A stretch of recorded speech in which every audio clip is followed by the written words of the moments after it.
So medyo malamig na mga idol.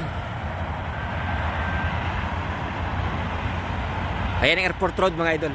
Dito ako sa may tagiliran ng airport sa parking. Sa temporary parking ng airport Riyadh. Ayan o. International terminal, tapos domestic terminal. Kaya diba? Maghihintay na lang ako ng tawag ng amo ko.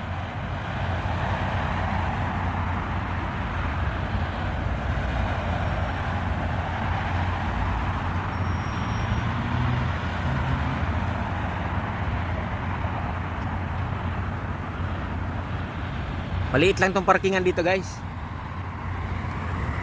Maliit lang ang parkingan dito. Kasi temporary parking lang to. Parkingan talaga ng airport nasa underground.